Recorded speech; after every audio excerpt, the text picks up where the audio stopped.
बच्चों, अब जो सीरीज हम लोग लेकर आ रहे हैं या जो शुरू करने जा रहे हैं, इसमें हम लोग एनसीईआरटी लाइन बाय लाइन पढ़ेंगे।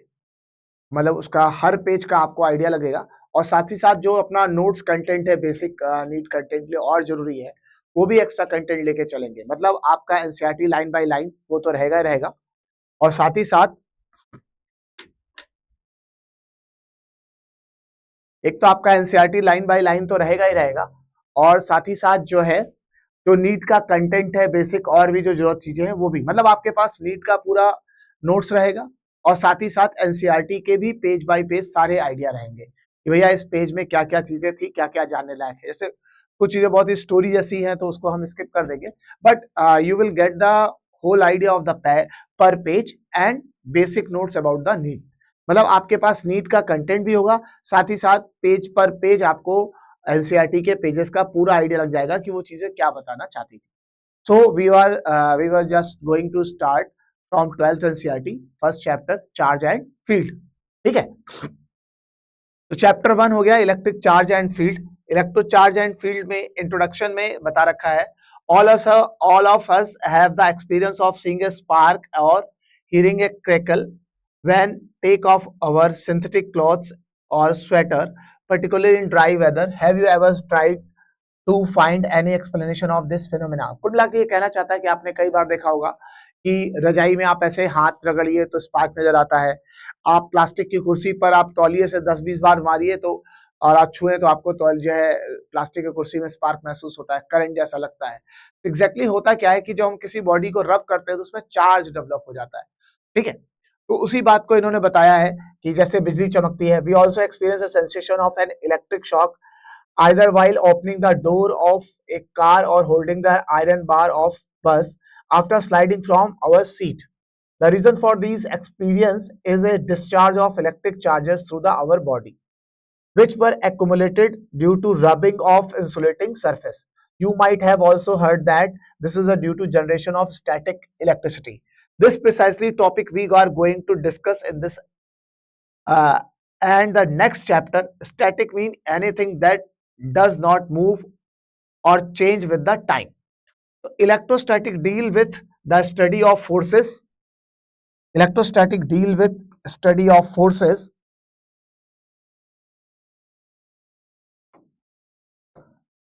Study of forces and field and potential arising static charge.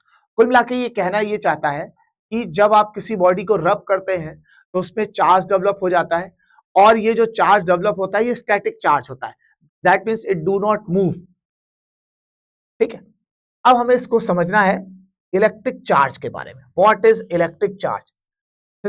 Historically the credit of the discovery of the fact historically the credit of the discovery of the fact that amber rubbed with wool or silk cloth attract light object goes to Thales of Miletus, Greece around 600 BC। मतलब ये देखा गया कि अंबर जो है उसको जब silk या वुल से रब करते हैं तो वो अदर ऑब्जेक्ट को अट्रैक्ट करता है। आपने एग्जाम्पल देखा भी होगा, आप स्केल ले लीजिए और स्केल को आप रब करिए तो वो कागज के टुकड़ों को अट्रैक्ट करने लग जाता है। तो ये 600 BC में देख लिया गया कि हम अंबर को जब हम वुल या सिल्क से रब करते हैं तो वो अदर ऑब्जेक्ट को अट्रैक्ट करने लग गया, लाइट ऑब्जेक्ट को अट्रैक्ट करने लग गया। तो इस प्रॉपर्टी को ही, अब ये हुआ कि भाई इसमें ऐसी कौन सी प्रॉपर्टी आ गई, तो इस प्रॉपर्टी को ही चार्ज कहा गया। ठीक है, तो इलेक्ट्रॉन मीन अंबर, ये बहुत ध्यान देने वाली बात है। इलेक्ट्रॉन मीनिंग अंबर, इलेक्ट्रॉन मीनिंग अंबर, ये आपके लिए पॉइंट नोट करने वाला है। Electron meaning Ambar. Many such pair of material were known which on rubbing could attract light object like straw, pithball and bits of paper. Even then आप इसको कर भी सकते हैं, आप ऐसे समझिए, आप जो है स्ट्रॉ ले लीजिए, ठीक है, और आप एक पेपर कप ले लीजिए, और स्ट्रॉ को आप यदि पेपर से, नैपकिन से आप रब करेंगे, मान लीजिए 25 टाइम्स रब कर दीजिए, और फिर इसी दूसरी स्ट्रॉ को भी आप पेपर से रब करेंगे, टिश्यू पेपर से, और दोनों स्ट्रॉ को पास लाएंगे तो आप देखेंगे एक दूसरे को रिपल करते हैं। तो कुल मिला के यह है कि रबिंग करने पर मटेरियल में एक ऐसी प्रॉपर्टी डेवलप हो जाती है जिसके कारण वो अदर ऑब्जेक्ट को अट्रैक्ट या रिपल करने लग जाती है। इसी प्रॉपर्टी को चार्ज कहा जाता है। ठीक है, तो electron meaning number, many such pair of material were known which are on rubbing could attract light object like straw, pith ball and bits of paper. ठीक है, तो आपको इस बात को समझना है। जैसे इसमें एग्जाम्पल दे रखा है, ध्यान दीजिए, इसमें इन्होंने एग्जाम्पल दिया है, ये देखिए एग्जाम्पल दिया है, like charges ripple and unlike charges attract. इसमें ये ग्लास रॉड ले ली गई है, ग्लास रॉड को इन्होंने सिल्क थ्रेड से रिपल रब किया, फिर प्लास्टिक रॉड ले आए, उसको इन्होंने सिल्क थ्रेड से रब किया। ये सिल्क थ्रेड है, ठीक है, ये सिल्क थ्रेड है, और इस सिल्क थ्रेड से पहले इन्होंने ग्लास रॉड को रब किया, फिर उसके बाद इन्होंने प्लास्टिक रॉड को सिल्क थ्रेड से प्लास्टिक रॉड को रब किया। ठीक, और जब ये ग्लास रॉड और प्लास्टिक रॉड को आमने सामने लाए तो इन्होंने एक दूसरे को अट्रैक्ट करने शुरू कर दिया। समझिएगा बात को, ग्लास रॉड से इन्होंने सिल्क थ्रेड को रब किया, फिर सिल्क थ्रेड से प्लास्टिक रॉड को रब किया। तो समझिए, सिल्क थ्रेड से ग्लास रॉड को रब किया, फिर सिल्क थ्रेड से प्लास्टिक रॉड को रब किया, तो दोनों मटेरियल अलग अलग हैं। जब दोनों मटेरियल अलग अलग हैं तो दोनों में चार्ज भी अलग अलग आया। देखो, इस पे पॉजिटिव आया और इस पे नेगेटिव आया। तो सिल्क थ्रेड से जब ग्लास रॉड को रब किया तो सेम पॉजिटिव टाइप का चार्ज आया होगा, सिल्क थ्रेड से प्लास्टिक रॉड को रब किया तो नेगेटिव टाइप का चार्ज आया। अब दोनों पे अलग अलग नेचर के चार्ज आए तो उनको जब सामने रखा गया तो अट्रैक्ट करने लग गए। तो इन्होंने इसी बात को बोला कि अनलाइक चार्जेस एक दूसरे को अट्रैक्ट करते हैं। फिर इससे भी इंटरेस्टिंग बात क्या है, एक एक्सपेरिमेंट और इन्होंने करके देखा। ये जो सिल्क थ्रेड है उससे ग्लास रॉड को रब किया, उसी सिल्क थ्रेड से दूसरी वाली ग्लास रॉड को भी रब किया। अब दोनों ही ग्लास रॉड को यदि सिल्क थ्रेड से रब किया होगा तो दोनों एक दूसरे को रिपल करेंगे, दोनों में एक जैसा चार्ज आया होगा, पॉजिटिव। ठीक, अब इधर देखो, यहां पर इन्होंने प्लास्टिक रॉड ले लिया, प्लास्टिक रॉड को सिल्क थ्रेड से रब किया, दूसरी वाली प्लास्टिक रॉड को भी सिल्क थ्रेड से रब किया। अब दोनों ही प्लास्टिक रॉड को सेम सिल्क थ्रेड से रब किया है तो दोनों में एक जैसा चार्ज आया, ये भी रिपल कर रहे हैं। लेकिन जब एक ग्लास रॉड ले ली और एक प्लास्टिक रॉड ले ली तो दोनों में अपोजिट नेचर के चार्ज थे तो एक दूसरे को अट्रैक्ट करने लगे। तो इन्होंने यही बताया कि like charges ripple and unlike charges attract each other.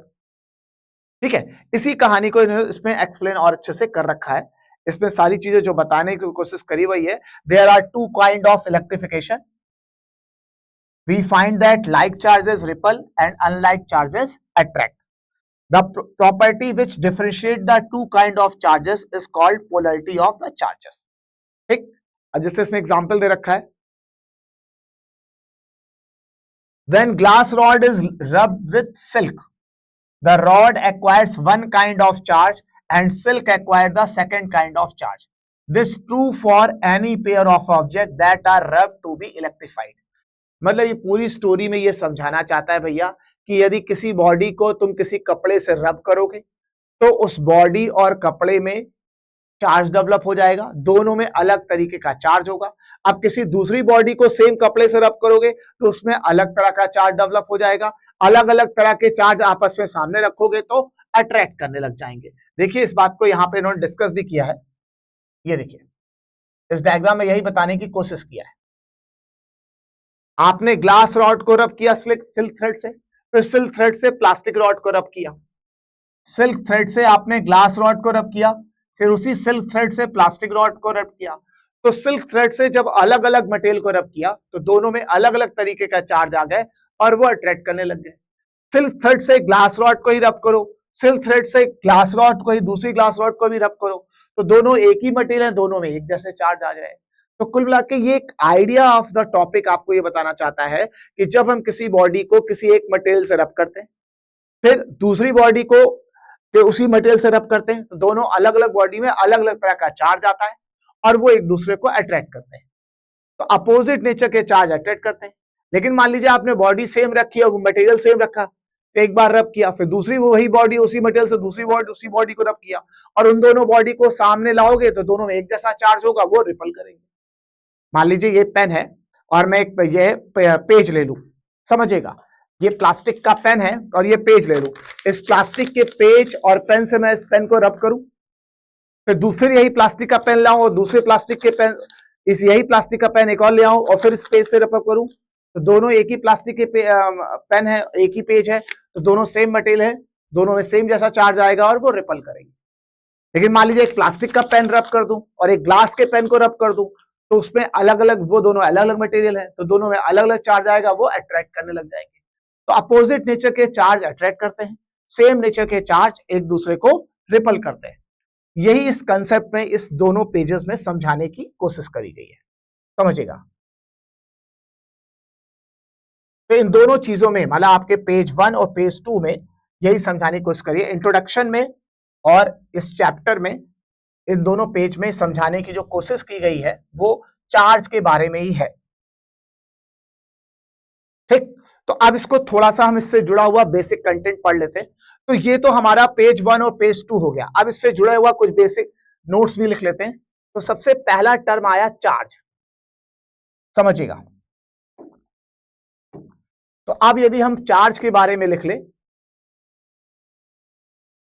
मतलब समझिए हम लोग कैसे पढ़ रहे हैं, हम एनसीईआरटी के पेज बाय पेज कंटेंट का डिस्कशन भी कर लेंगे और साथ ही साथ नीट का प्रॉपर नोट्स भी बना लेंगे।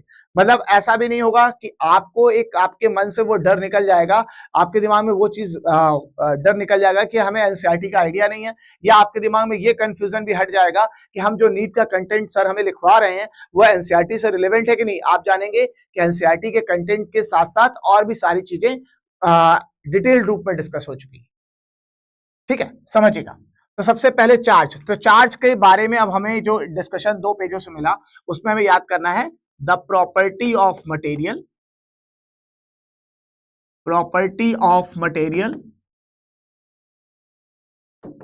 ड्यू टू विच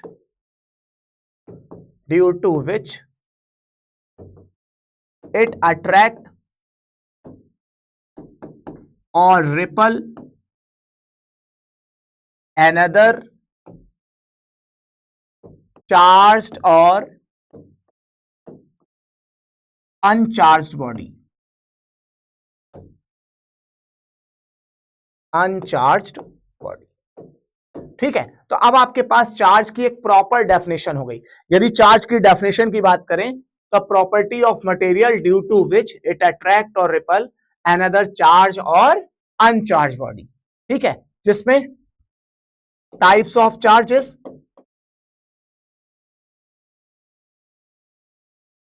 दो तरह के टाइप चले, एक पॉजिटिव चार्ज और दूसरा नेगेटिव चार्ज। ठीक, उसमें भी same charges, like charges ripple,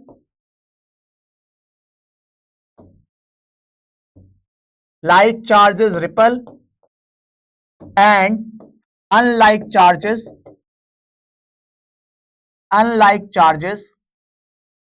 attract। ठीक है, तो ये हमें समझने वाली बात है कि property of material due to which it attract और repel another charge or uncharge body. किसी बॉडी की वो प्रॉपर्टी जिसके कारण वो किसी चार्ज या अनचार्ज बॉडी को अट्रैक्ट या रिपल करती है, इस प्रॉपर्टी को चार्ज कहते हैं। चार्ज दो तरीके के होते हैं, पॉजिटिव और negative charge. Like charges ripple करते हैं, अनलाइक चार्जेस अट्रैक्ट करते हैं। ठीक है, इतना हमने इस 2 पेजेस में जाना। अब उसमें भी क्या है आगे समझते हैं। अब इसमें एक और इंटरेस्टिंग बात बताई गई है, देखिएगा। Simple apparatus, a simple apparatus to detect charge on body is a gold leaf electroscope, contains a vertical metal rod housed in box with 2 thin gold leaf attract to its bottom, and when charge object touch the metal lobe at the top of the rod, charge flows on the leaf and they diverge. The degree of divergence is an indicator of amount of charge। क्या sir ये क्या चीज है, समझो बेटा ये क्या कह रहा है। ये गोल्ड लीफ इलेक्ट्रोस्कोप की बात कर रहा है। गोल्ड लीफ इलेक्ट्रोस्कोप क्या चीज है, देखिए gold leaf electroscope, gold leaf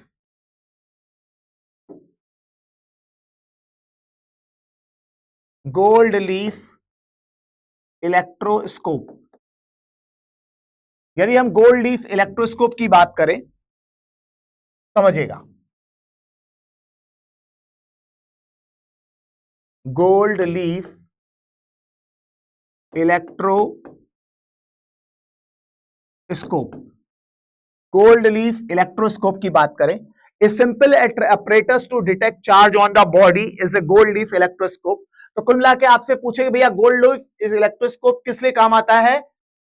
A simple apparatus to detect the charge on body, किसी बॉडी पे चार्ज है कि नहीं इसको हम गोल्ड लीफ इलेक्ट्रोस्कोप से डिटेक्ट करते हैं। To detect the presence of charge on body we use gold leaf electroscope. तो यदि आपसे पूछे भैया गोल्ड लीफ इलेक्ट्रोस्कोप किस लिए काम आता है, तो गोल्ड लीफ इलेक्ट्रोस्कोप चार्ज, किसी बॉडी पे चार्ज की प्रेजेंस को चेक करने के काम आता है। वो तो ठीक है सर, ये गोल्ड लीफ इलेक्ट्रोस्कोप होता क्या है? अरे कुछ नहीं, एक जार हो जाता है, ठीक है, एक मेटल की नॉब हो गई और यहां पर गोल्ड फॉइल ऐसे 2 पत्तियां लगा दी जाती हैं, ठीक है, और यहां पर नॉब हो गया। अब क्या है, आपने कोई चार्ज बॉडी लेकर आए, ठीक, अब जब चार्ज बॉडी को इसके नॉब से टच करते हो तो वो पॉजिटिव चार्ज इसमें रिपल होता है, स्प्रेड होता है और वो गोल्ड लीफ के पत्तियों तक पहुंच जाता है। अब जब ये चार्ज इस दोनों पे इक्वली स्प्रेड होता है तो ये सेम चार्जेस एक दूसरे को रिपल करना शुरू कर देते हैं। अब जितना ज्यादा चार्ज बॉडी होगी उतना ज्यादा चार्ज यहां पे ट्रांसफर होगा, उतने ज्यादा अमाउंट ऑफ चार्ज यहां पर आएंगे और उतना ज्यादा इसमें रिपल्शन होगा। तो कुल मिला के किसी भी ऑब्जेक्ट पर उसकी प्रेजेंस ऑफ चार्ज डिस्कस करने का तरीका क्या है? अरे भाई मान लीजिए ये पेन है, इसको मैंने कागज से रब कर दिया, अब कागज से रब करने के बाद ये चार्ज हो गया कि नहीं हो गया पता कैसे लगेगा? हमें दिखाई तो दे नहीं रहे। सपोज करिए मैंने यही तो डिस्कस किया, किसी बॉडी को रब करने पर उसमें चार्ज डेवलप होता है। अब सपोज करो मैंने इसको रब कर दिया, अब रब करने पर इसमें चार्ज तो डेवलप हो गया लेकिन हमें दिख तो रहा नहीं, हम कैसे जानेंगे? तब हम इसका यूज करेंगे गोल्ड लीफ इलेक्ट्रोस्कोप का। इसमें नॉब लगी हुई है, एक मेटल वायर है, यहां पर जो है गोल्ड लीफ लगी है, अरे मतलब गोल्ड की पत्तियां लगी हुई हैं। अब आप चार्ज बॉडी को इसके पास टच कराएंगे, इसका चार्ज कंडक्ट होके यहां से इन दोनों पत्तियों पर आ जाएगा। अब जितना ज्यादा चार्ज होगा उतना ज्यादा चार्ज यहां डिस्ट्रीब्यूट होगा, उतना ज्यादा इसमें रिपल्शन होगा। तो सपोज करिए इसको रब करने पर, इस पेन को ऐसे रब करने पर यदि ये चार्ज हो चुका होगा तो जैसे ही मैं इस नॉब को इसके पास लाऊंगा ये पत्तियां डाइवर्ज हो जाएंगी, गोल्ड लीफ डाइवर्ज हो जाएगी, तो हम कंफर्म हो जाएंगे यहां पर चार्ज डेवलप, ये बॉडी जो थी ये चार्ज थी। तो गोल्ड लीफ इलेक्ट्रोस्कोप किस लिए काम आता है? Simple apparatus to detect the charge of body is the gold leaf electroscope, ठीक है। अब इसमें भी और इंटरेस्टिंग बात क्या है समझिएगा। अब try to understand why the matter bodies acquire charge, you know the matters, इसको हम लोग सिंपली कहानी है। अब to electrify a neutral body we need to add one kind of charge. To electrify the neutral body we need to add or remove one kind of charge. When we say that body is charged we always refer to the excess charge or deficit of charge. In solid some of the electron being less tightly bound to the atom are charged where the transfer from one body to another. Body can thus be charged positively by losing some of its electron and body can be charged negatively by gaining of electron. अब ये बताना ये चाहता है कि भैया ये charge बनते कैसे हैं।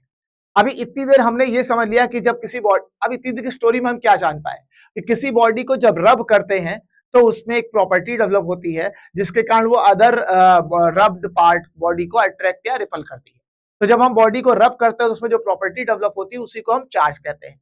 सेम मटेरियल के बॉडी, सेम मटेरियल को सेम मटेरियल से ही रब का, सेम टाइप के मटेरियल से बार बार रब करके बस चार्ज किया जाएगा तो उसमें एक जैसा चार्ज आएगा, ठीक है। और यदि दो अलग अलग मटेरियल को रब किया जाएगा तो उसमें अपोजिट नेचर का चार्ज आएगा तो वो उसमें अट्रैक्ट करने लग जाते हैं। अब बात आती है भैया ये और चार्ज को चेक किससे करते हैं? चार्ज को हम चेक करते हैं गोल्ड लीफ इलेक्ट्रोस्कोप से। अब ये बात आती है कि सर ये चार्ज बनता कैसे है, तो अब हमें समझना है फॉर्मेशन ऑफ चार्ज के बारे में। तो देखो होता क्या है ये बताते हैं कि जो एटम है, एटम समझिएगा,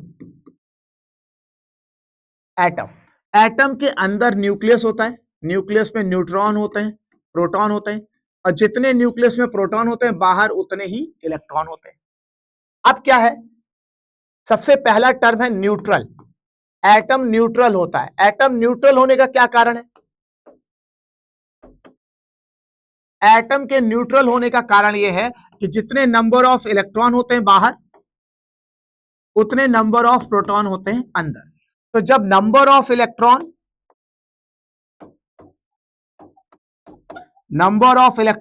और नंबर ऑफ प्रोटॉन बराबर होते हैं किसी भी एटम में, जिसके कारण एटम क्या रहता है? न्यूट्रल।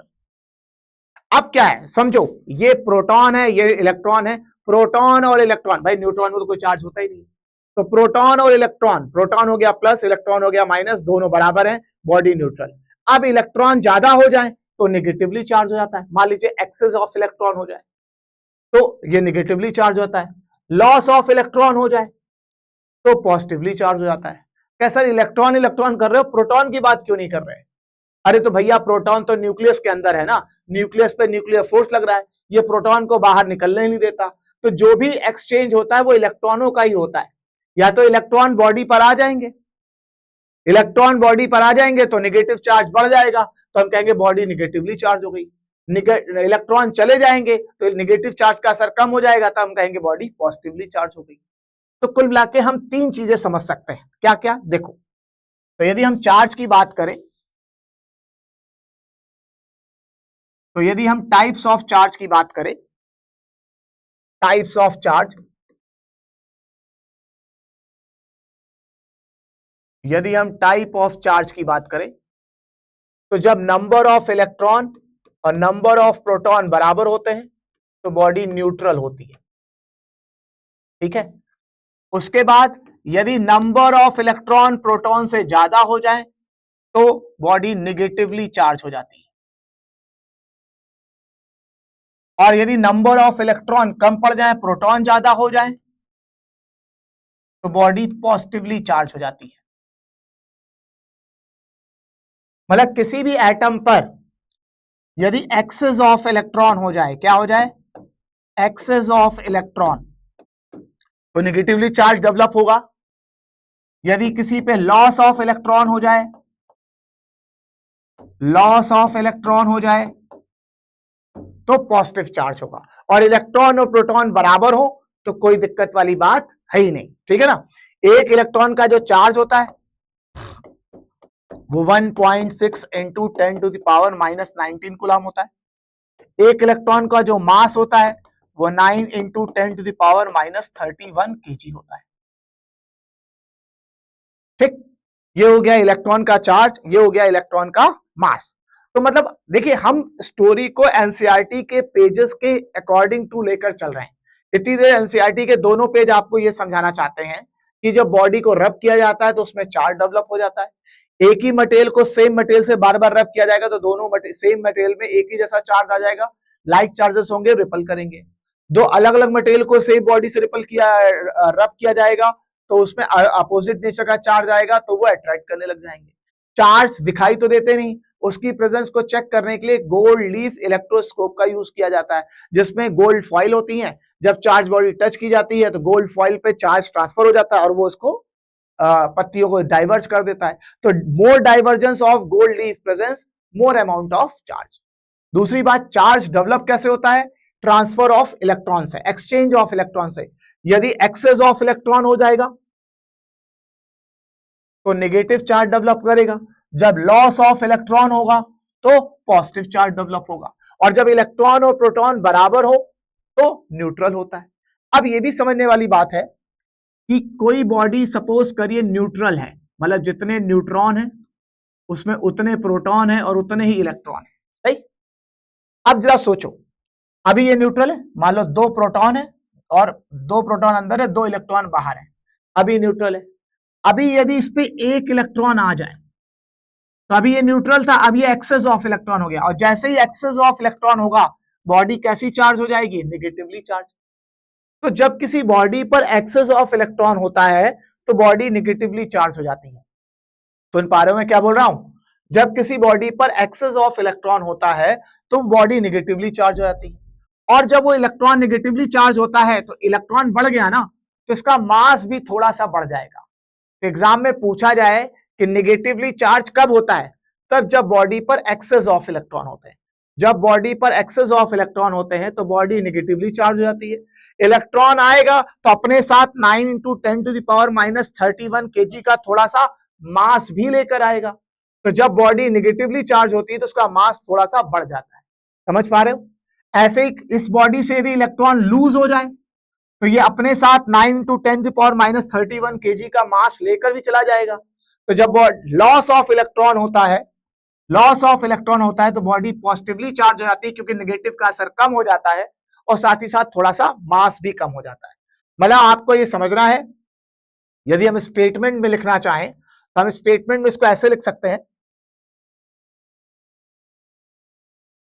समझिएगा। यदि हम स्टेटमेंट में लिखना चाहें तो हम ऐसे भी लिख सकते हैं। क्या लिख सकते हैं? जब बॉडी पर एक्सेस इलेक्ट्रॉन होता है, एक्सेस इलेक्ट्रॉन होता है तो बॉडी नेगेटिवली चार्ज हो जाती है।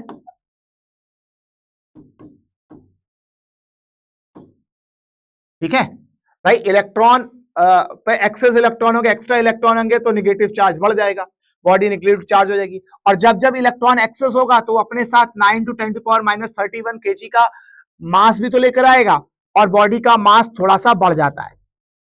बॉडी का मास थोड़ा सा बढ़ जाता है, थोड़ा सा बढ़ जाता है। सही है। और जब बॉडी पर लॉस ऑफ इलेक्ट्रॉन होता है, जब बॉडी पर लॉस ऑफ इलेक्ट्रॉन होता है,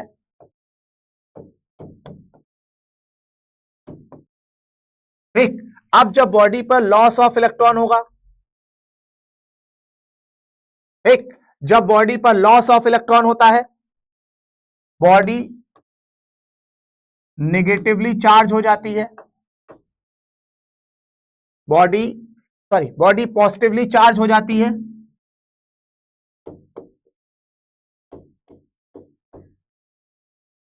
और अब जब लॉस ऑफ इलेक्ट्रॉन हुआ है तो इलेक्ट्रॉन गया होगा, अपने साथ थोड़ा मास भी ले गया होगा। भाई हवा में तो बना नहीं है, बना तो 9 टू 10⁻³ kg मास का है। तो जब इलेक्ट्रॉन का लॉस होगा तो बॉडी का थोड़ा सा मास भी कम हो जाएगा, मास भी थोड़ा सा कम हो जाएगा।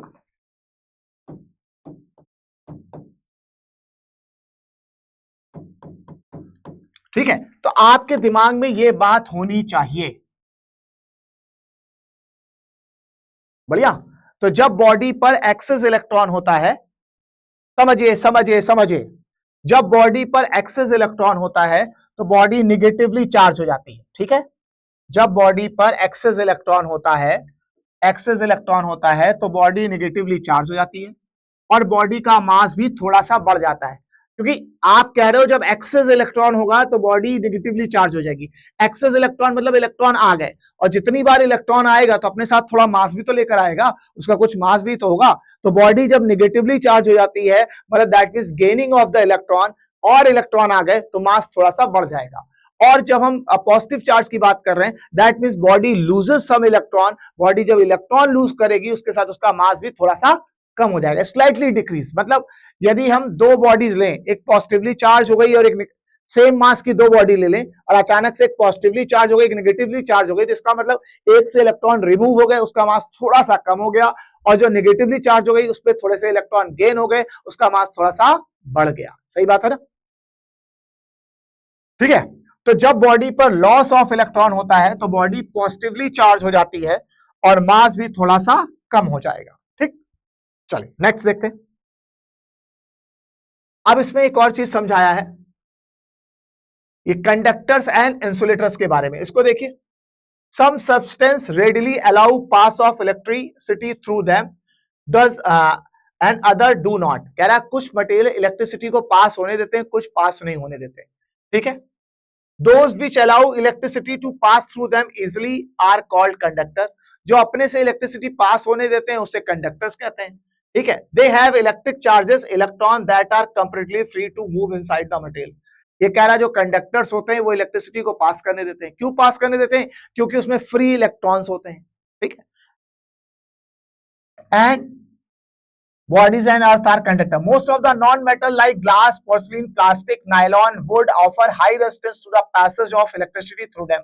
अब जो ये वुड है, नायलॉन है, प्लास्टिक है, ग्लास है, इन सब में फ्री इलेक्ट्रॉन्स होते नहीं, ये इलेक्ट्रिसिटी को पास होने नहीं देते। ये सब नॉन कंडक्टर्स में आ जाते हैं या इंसुलेटर्स में आते हैं। They are called insulator. Most substance fall into one of the two classes stated above. तो मोस्टली बॉडीज या तो कंडक्टर्स में आती है या तो इंसुलेटर्स में आती है। जो इलेक्ट्रॉन और इलेक्ट्रिसिटी को पास होने देते हैं वो कंडक्टर्स हैं, जो पास नहीं होने देते वो इंसुलेटर्स हैं। ठीक है, अब आगे बात करते हैं। When some charges transferred to the conductor is readily get distributed over the entire surface of the conductor. In contrast, if some charges put on insulator, it stay at the same place. इसको थोड़ा सा हम लोग समझते हैं ये क्या कह रहा है। ये कह रहा है कि यदि हम किसी, जैसे एक बात समझिए, जैसे आप कंडक्टर और इंसुलेटर में डिफरेंस क्या है। यदि कोई कंडक्टर होगा तो यदि आप उसको चार्ज देंगे तो वो उसके सरफेस पे इजीली स्प्रेड हो जाएगा, बढ़िया, because it allow to pass the charge. लेकिन कोई इंसुलेटर होगा तो इंसुलेटर पे ऐसा नहीं कि आप चार्ज नहीं दे सकते हो, इंसुलेटर पे भी चार्ज दे सकते हो, बस ये है कि वो चार्ज उसके सरफेस पे वहीं रुका रहेगा, कंडक्ट नहीं होगा। ये हो गया इंसुलेटर। आप समझिए, इंसुलेटर का मतलब ये नहीं है कि कोई चीज इंसुलेटर तो उसको चार्ज नहीं दे सकते, आप चार्ज कर सकते हैं, लेकिन चार्ज जब करेंगे तो उस पर चार्ज मूव नहीं करेगा, वो जहां हो वहीं पड़ा रहेगा, इक्वली डिस्ट्रीब्यूट नहीं होगा। ये कंडक्टर इंसुलेटर में सबसे बड़ी ध्यान देने वाली बात है। यही बात इसमें यहां पर लिख रखी है। क्या लिखा है ये देखो, when some charge is transferred to conductor it readily gets distributed over the entire surface। जब हम चार्ज कंडक्टर को देते हैं तो चार्ज उसके सरफेस पे इंटायरली स्प्रेड हो जाता है। ठीक है, in contrast if some charge is put on insulator stay at the same place. लेकिन यदि इंसुलेटर को चार्ज दें तो वो इसी पर वहीं पर पड़ा रहता है, वो स्प्रेड नहीं होता। जाहिर सी बात है, कंडक्टर में फ्री इलेक्ट्रॉन है तो वो इसको चार्ज को इक्वली डिस्ट्रीब्यूट होने में सपोर्ट कर देते हैं। ठीक है, लेकिन जो इंसुलेटर है वो चार्जेस के फ्लो को अपोज करता है, तो चार्ज जहां पड़ा है वहीं का वहीं पड़ा रह जाता है। ठीक है, अब हमें समझना है, ये देखिए आपका इलेक्ट्रोस्कोप का जो कंसेप्ट था, गोल्ड लीफ इलेक्ट्रोस्कोप, ये देखिए डायग्राम आपका बना हुआ है, इसमें इसी चीज का यूज किया गया है। यहाँ पर हम चार्ज बॉडी स्नॉब के पास लाते हैं और ये इलेक्ट्रोस्कोप के जो फॉइल्स हैं वो दूर हो जाती है। ठीक, अब थोड़ा सा और हम इसको समझते हैं। अब हमें समझना है यूनिट ऑफ चार्ज की बात करते हैं। कुछ देखिए हम लोग क्या कर रहे हैं, पेज बाय पेज एनसीईआरटी की पेज बाय पेज को अंडरस्टैंड करते जा रहे हैं, और जो नीट का प्रॉपर नोट्स है वो तो मैं आपको साथ साथ इसमें लिखाता ही जा रहा हूं। मतलब अब आपको जो कंटेंट मिल रहा है ना, संपूर्ण सीरीज की यही खास बात है कि आपको जो बेसिक कंटेंट का है वो तो नीट का मिलेगा मिलेगा, और साथ ही साथ हम आपको एनसीईआरटी के पेज से उसको रिफर भी कराते जाएंगे कि भैया एनसीईआरटी के पेज में ये बातें दी थी और ये एक्स्ट्रा और जान लो। जिससे एक्स्ट्रा क्या मतलब, एनसीईआरटी के पेज के साथ साथ मतलब आपको नीट का बेसिक कंटेंट तो मैं दूंगा ही दूंगा, और एनसीईआरटी के पेज से उसको रिलेट करा दूंगा कि हाँ भाई ये चीजें इतनी तो आप पहले से जान चुके हो थ्रू द कंटेंट। मतलब आपका एनसीईआरटी के पेजेस अननोन या बिना समझा हुआ नहीं रह जाएगा, आप उनकी चीजों के बारे में समझते होंगे कि हाँ भाई एनसीईआरटी का पेज का भी कंटेंट हम लोग लेके चलेंगे। ठीक, अब जैसे इसमें एक और कंसेप्ट यूज करते हैं, types of charges, sorry unit of charge की बात करते हैं। यूनिट ऑफ चार्ज,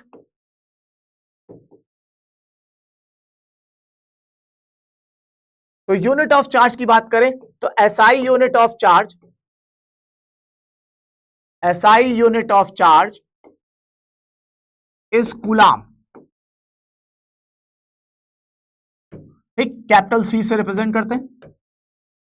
मतलब आप समझिए आपको नोट्स बकायदा हमारे वाले ही बनाने हैं, ठीक है, लेकिन अब एनसीईआरटी वाला मामला हम आपका कवर करा देंगे। मतलब चैप्टर के नोट्स बनाते जाइए और साथ ही साथ हम आपको एनसीईआरटी पूरी रिव्यू करा देंगे पूरे चैप्टर के साथ। ठीक है, देखिए एक एक पर पेज। तो SI unit of charges coulomb, CGS unit is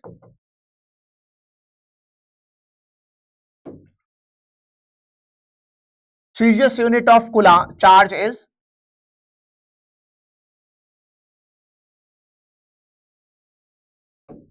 ESU, electrostatic unit होता है, ठीक है।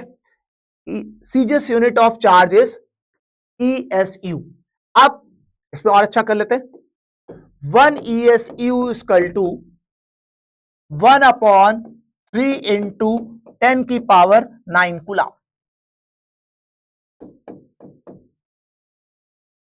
ठीक। 1 ESU इक्वल टू 1/3 इंटू 10 की पावर 9 कूलाम।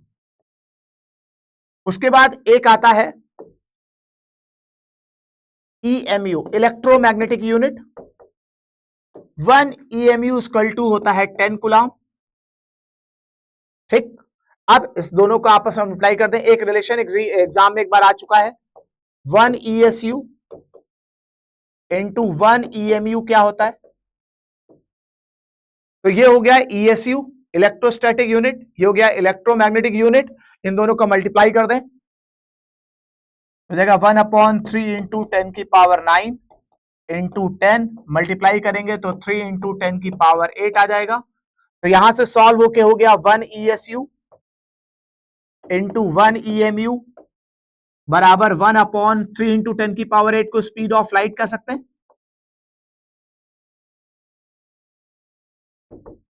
मतलब आपके दिमाग में ये बात होना चाहिए कि 1 ESU into 1 EMU 1 speed of light के बराबर होता है, ठीक है। तो कुल मिला के आपके दिमाग में होना चाहिए कि चार्ज की जो SI यूनिट है वो कूलाम है। देखो भैया, चार्ज की जो SI यूनिट है कूलाम है, सीजियस यूनिट ESU है। 1 ESU इक्वल टू 1/3 इंटू 10 की पावर 9 कूलाम होता है, 1 EMU इक्वल टू 10 कूलाम होता है। और ये एक इंपॉर्टेंट क्वेश्चन एक बार एग्जाम में आ चुका है, 1 ESU इंटू 1 EMU किसके बराबर होता है, ये 1 स्पीड ऑफ लाइट के बराबर होता है, ठीक है। तो हमने गोल्ड फॉइल इलेक्ट्रोस्कोप के बारे में समझ रखा है। अब बात करते हैं बेसिक प्रॉपर्टीज ऑफ चार्ज। अब बेसिक प्रॉपर्टीज ऑफ चार्ज क्या है, बेसिक प्रॉपर्टीज ऑफ चार्ज में सबसे पहली बेसिक प्रॉपर्टी जो यहां पर दी गई है वो है additive nature. Additive nature, additive nature ये बताता है कि charge has a magnitude but no direction similar to mass, however there is no one difference between mass and charge. Mass of a body is always positive where charge can be either positive और negative. Proper sign have to be used while adding the charges in the system. Example, total charge of system contain 5 charge, so plus 2 1 plus 2 minus 3 plus 4 minus 3, so some arbitrary unit always in same unit। कुल मिला के कहने का मतलब क्या है, additive nature ये कहता है, इसको सिंपल भाषा में बोले तो ये कहना चाहता है जिस तरह से चार्ज होता है उस तरह से मास होता है, दोनों के कोई डायरेक्शन नहीं होती, बस ये मास केवल एक तरह का होता है और चार्ज दो तरीके का होता है, पॉजिटिव और नेगेटिव। अब जब चार्ज दो तरीके का होता है तो charge is always added with sign. तो एडिटिव नेचर जो है, basic property of electric charge का जो पहली प्रॉपर्टी दी है एडिटिव नेचर, तो इसको हम सिंपल भाषा में बोल सकते हैं charge always added with sign. Additive nature ये कहना चाहता है charge always added with sign. तो यदि हम एडिटिव नेचर की बात करें, ठीक है, तो एडिटिव नेचर में प्रॉपर्टी ऑफ चार्ज की बात करें, प्रॉपर्टी ऑफ चार्ज समझिएगा, प्रॉपर्टी ऑफ चार्ज की बात करें तो प्रॉपर्टी ऑफ चार्ज में जो आपका पहला प्रॉपर्टी दिया है एडिटिव नेचर, तो एडिटिव नेचर की बात करें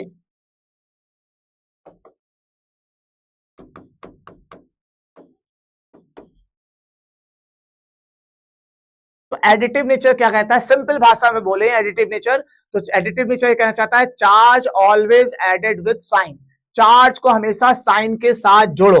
तो जब भी आपके दिमाग में है एडिटिव नेचर, तो एडिटिव नेचर के लिए ये ऑफिशियल वर्ड याद करो, क्या याद करोगे, charge always added with sign.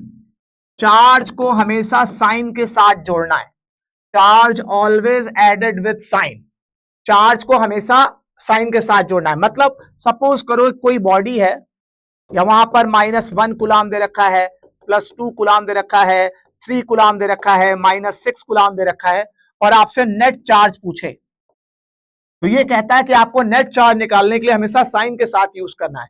मतलब यहां -1 +2 +3 -6, तो -6 और -1 हो गया -7, 3 + 2 हो गया 5, सॉल्व होके ये -2 कूलम हो गया। Charge always added with sign. बोलेगा एडिटिव नेचर, आपके दिमाग में ये ऑफिशियल वर्ड होना चाहिए, charge always added with sign. जैसे आपने इलेक्ट्रिक डाइपोल सुना होगा, इलेक्ट्रिक डाइपोल में क्या होता है, एक -q होता है और एक +q होता है, इक्वल एंड अपोजिट चार्ज होते हैं। अब यदि इलेक्ट्रिक डाइपोल का नेट चार्ज कोई पूछे तो ऑफिशियल स्टेटमेंट क्या है, प्रॉपर्टी ऑफ चार्ज की या फंडामेंटल प्रॉपर्टी ऑफ चार्ज में जो पहली प्रॉपर्टी हम पढ़ रहे हैं जिसको हम एडिटिव नेचर कहते हैं, तो एडिटिव नेचर तुम्हें यह बताना चाहता है charge always added with sign, charge हमेशा साइन के साथ जोड़ा जाएगा। मान लीजिए कोई बॉडी है, कोई सिस्टम है, उसमें -coulomb +2 coulomb +3 coulomb -6 coulomb, different different charges हैं और आपसे नेट चार्ज पूछा गया है, तो चार्ज को हमेशा साइन के साथ जोड़ा जाएगा। -1, 2, 3 और -6 करके हमने चार्ज निकाल लिया। जैसे एक एग्जांपल और ले लो, इलेक्ट्रिक डाइपोल ले लो। इलेक्ट्रिक डाइपोल में -q होता है और +q होता है, इक्वल एंड अपोजिट चार्ज के अरेंजमेंट को ही तो इलेक्ट्रिक डाइपोल कहा जाता है। तो यदि यहां पर नेट चार्ज निकाला जाए तो charge always added with sign, तो -q + q क्या हो जाएगा 0, तो नेट चार्ज ऑन डाइपोल 0 आ गया, नेट चार्ज ऑन डाइपोल 0 हो गया। ठीक है, ये ऑफिशियल स्टेटमेंट भी है क्या, net charge on dipole, net charge on dipole is 0। और ये हम इसी अप्रोच पे निकाल पाए जब हम इस बात को जानते हैं, charge always added with sign, charge always added with sign. तो चार्ज जब साइन के साथ ऐड किया जाता है तो इस चीज को हम बात करते हैं। ठीक है, अब दूसरी प्रॉपर्टी है चार्ज इज कंजर्व्ड, समझिएगा। दूसरी प्रॉपर्टी है charge is conserved. Charge is conserved क्या है, चार्ज ये कहता है कि भाई टोटल अमाउंट ऑफ चार्ज बदल नहीं सकता, जितना चार्ज पहले होगा उतना ही चार्ज बाद होगा, total amount of charge is conserved. ये लिख रखा है इसमें, देखो कह रहा है क्या है, चार्ज इज कंजर्व्ड के बारे में बता रखा है, देखिए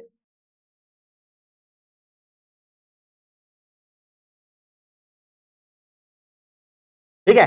we already hint the fact when the bodies are charge by rubbing there is a transfer of electron from one body to another, no new charge are either created और destroyed. ये कह रहा है भैया चार्ज आप कैसे create करते थे, जब दो बॉडी को रब करते थे तो एक से इलेक्ट्रॉन दूसरे पे ट्रांसफर हो जाता था, जिस पे इलेक्ट्रॉन जाता था वो नेगेटिवली चार्ज हो जाता था, जिससे इलेक्ट्रॉन निकलता था वो पॉजिटिवली चार्ज होता था। हमने कोई नया चार्ज डेवलप नहीं किया, हमने जो पहले से प्रेजेंस इलेक्ट्रॉन है उन्हीं का एक्सचेंज करा दिया।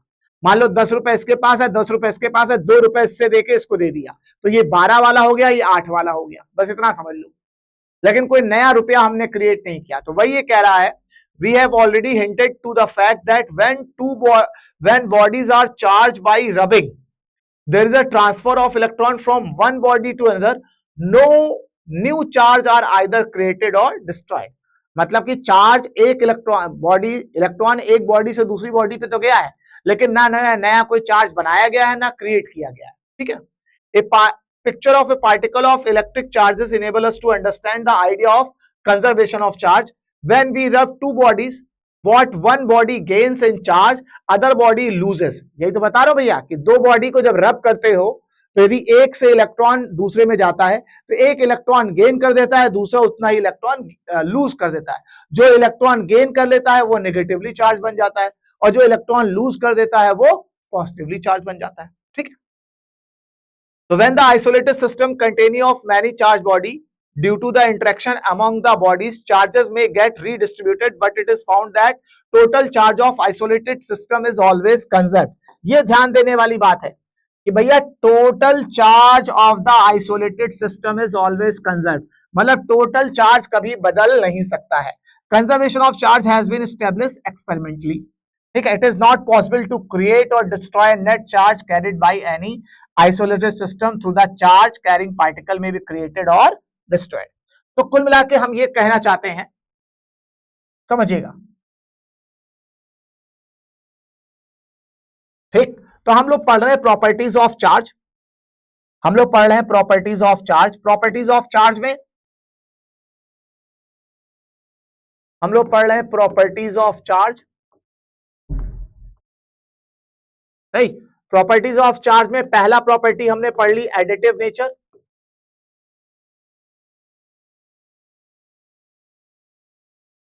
प्रॉपर्टीज ऑफ चार्ज में पहली प्रॉपर्टी पढ़ ली एडिटिव नेचर। एडिटिव नेचर क्या बोलता है? Charge always added with sign, always added with sign. बढ़िया, charge always added with sign बोलेगा एडिटिव नेचर, लेकिन आपके दिमाग में आना चाहिए charge always added with sign. मतलब यदि मल्टीपल चार्जेस हैं, मान लीजिए आपने कोई बॉडी ले ली -Q1 Q2 -Q3, तो आपको इसको साइन के साथ ही ऐड करना पड़ेगा। Charge always added with sign, this is the additive nature property. दूसरी प्रॉपर्टी कंजर्वेशन। कंजर्वेशन ये कहता है सिस्टम ऑफ बॉडी में इनिशियली जो नेट चार्ज होगा फाइनली भी वही नेट चार्ज होगा। Total amount of charge of system is constant, ठीक है। Total amount of charge is fix, total amount of charge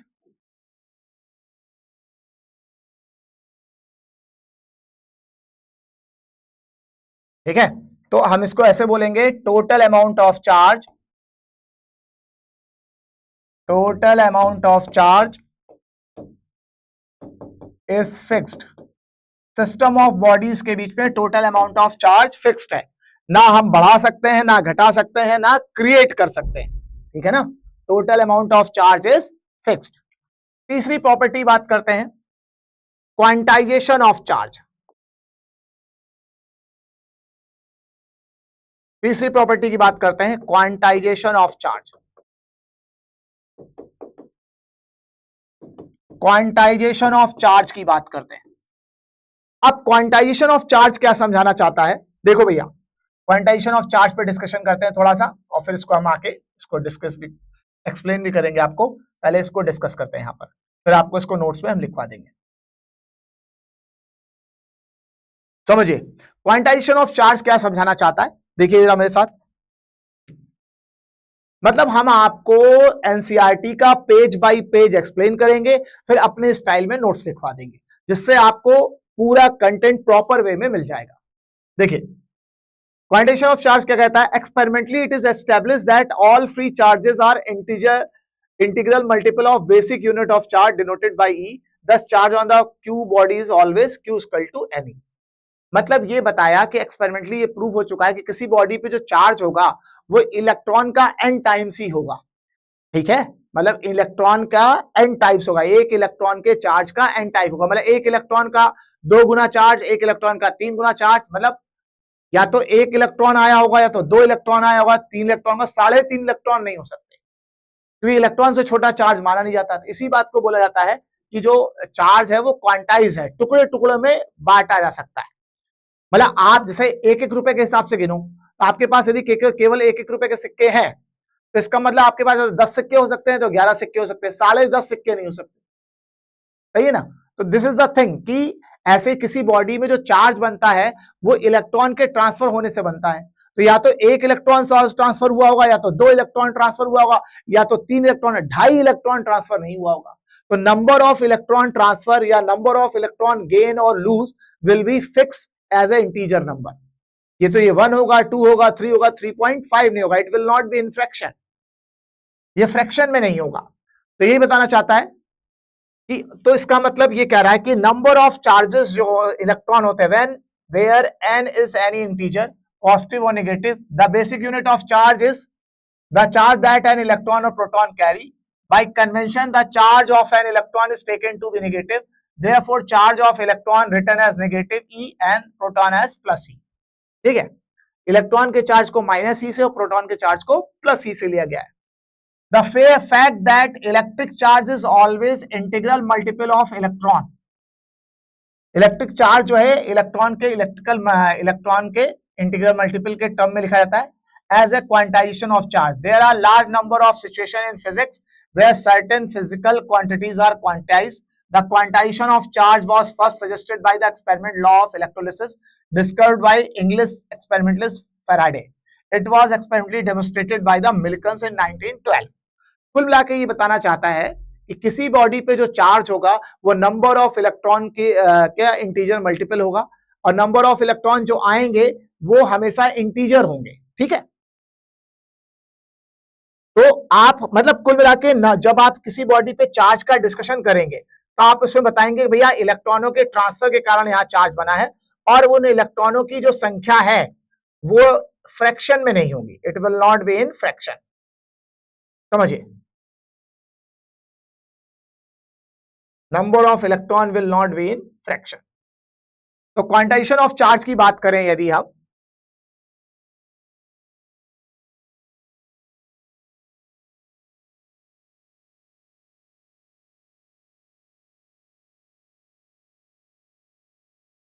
ठीक, तो पहला हो गया एडिटिव नेचर, तो प्रॉपर्टी ऑफ चार्ज में पहला हो गया एडिटिव नेचर, दूसरा हो गया कंजर्वेशन, तीसरा हो गया quantization of charge. Quantization of charge ये बताता है कि किसी भी बॉडी पर यदि चार्ज डेवलप हुआ है तो वो एक इलेक्ट्रॉन के चार्ज का n टाइम्स होगा, वो एक इलेक्ट्रॉन के चार्ज का n टाइम होगा।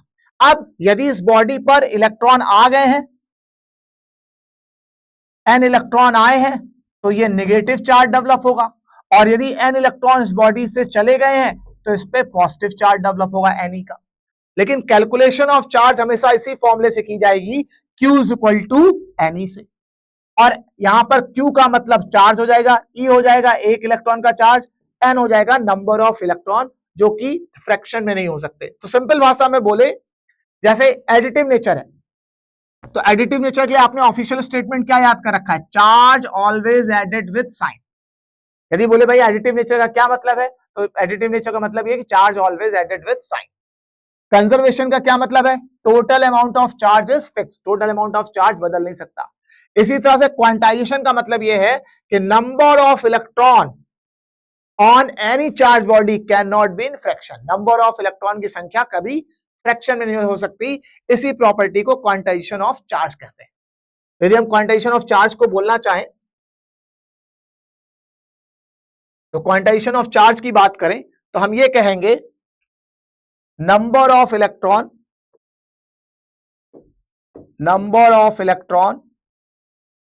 Can not be in fraction, number of electron can not be in fraction, number of electron को हम फ्रैक्शन में नहीं कह सकते। ठीक है, ये आपका हो गया। अब इसमें एक और पॉइंट है, इसको थोड़ा सा और हम समझते हैं, समझिएगा। अब हम इसके क्वेश्चंस भी करेंगे थोड़ा सा, और इसको हम और अपनी तरफ से डिस्कस करते हैं। यहां तो कूलम्ब्स लॉ हो गया अभी, लेकिन आपका नीट के कंटेंट हिसाब से और भी चीजें हमें बतानी है, वो सीखिए। देखिए, आपके अभी तक ये तीनों चारों पेज आपके कवर हो गए।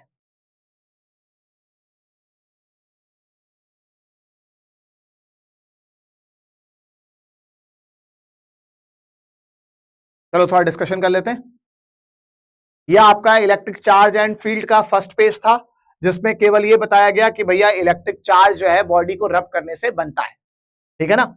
सेकेंड पेज में आपको इन्होंने समझाया कि भैया ग्लास रॉड को सिल्क थ्रेड से रब करो, और दूसरी वाली ग्लास रॉड को भी सिल्क थ्रेड से रब करोगे तो दोनों में ही, ये देखो इस डायग्राम को मेरे साथ फोकस करो।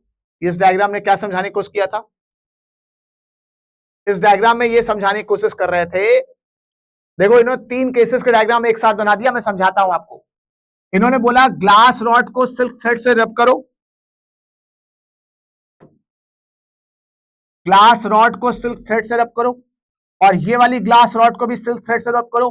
तो सिल्क थ्रेड से यदि दोनों ही ग्लास रॉड को रब करोगे तो दोनों में एक जैसा चार्ज आएगा। ये देखो इस पे भी पॉजिटिव आया है, इस पे भी पॉजिटिव आया है, इसलिए एक दूसरे को रिपल कर रहे हैं। ठीक है, ये एक दूसरे को रिपल कर रहे हैं। अब इस पे देखो, यहां पर प्लास्टिक रॉड ले आए, सिल्क थ्रेड से पॉजिटिव को रब किया, सिल्क थ्रेड से इस वाली प्लास्टिक को रब किया, दोनों में एक जैसा चार्ज नेगेटिव, ये भी एक दूसरे को रिपल कर रहे हैं। अब इस बार इन्होंने क्या किया, सिल्क थ्रेड से ग्लास को रब किया, और सिल्क थ्रेड से प्लास्टिक को रब किया और प्लास्टिक और ग्लास को आमने सामने लाए, तो एक पे पॉजिटिव चार्ज एक में नेगेटिव चार्ज ये अट्रैक्ट करने लगे। यहां सिल्क से दोनों ही ग्लास रॉड को रब किया, तो दोनों ही ग्लास रॉड है तो दोनों में एक जैसा चार्ज आया, पॉजिटिव पॉजिटिव, ये रिपल करने लगे। अब सिल्क थ्रेड से दोनों ही प्लास्टिक रॉड को रब किया, तो दोनों ही प्लास्टिक रॉड है, दोनों में एक जैसा नेगेटिव चार्ज आया, रिपल करने लगे। लेकिन अब ग्लास और प्लास्टिक रॉड को जब सामने लाए तो वो अट्रैक्ट करने लगे। तो वही उन्होंने बताया कि जो सेम नेचर के चार्ज है वो रिपल करते हैं और अपोजिट नेचर के चार्ज अट्रैक्ट करते हैं। Like charges ripple and unlike charges attract each other.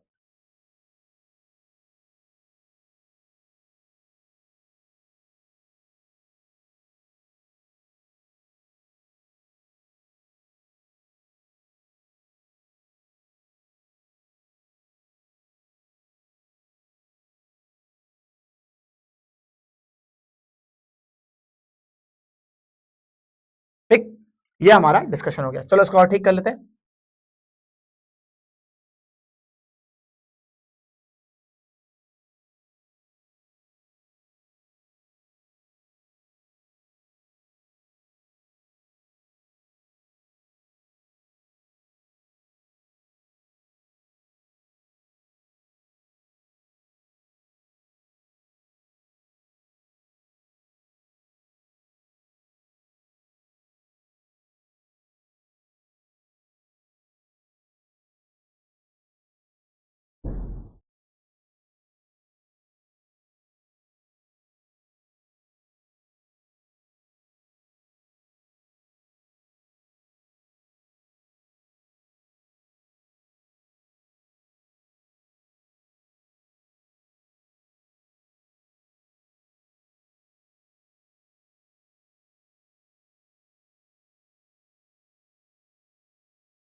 ठीक है, चलिए थोड़ा और ठीक करते हैं इसको। तो इसमें इसी बात के चार्जेस के बारे में डिस्कशन किया गया था। उसके बाद नेक्स्ट पेज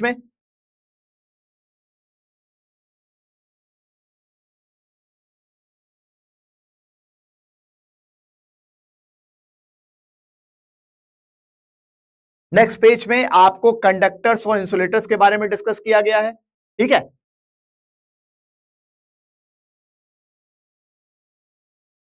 और इसके नेक्स्ट पेज में प्रॉपर्टीज ऑफ चार्ज के बारे में डिस्कशन किया गया है। देखिएगा, इसमें नेक्स्ट पेज में प्रॉपर्टीज ऑफ चार्ज के बारे में डिस्कस किया गया है। प्रॉपर्टीज ऑफ चार्ज की बात करते हैं।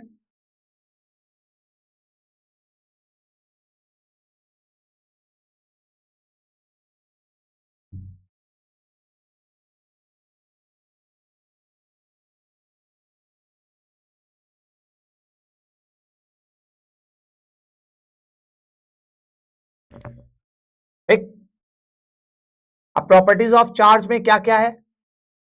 बेसिक प्रॉपर्टीज ऑफ चार्ज में एक एडिटिव नेचर। एडिटिव नेचर कहता है charge always added with sign, charge is conserved, total amount of charge fix है, जितना चार्ज पहले होगा उतना ही चार्ज बाद में होगा।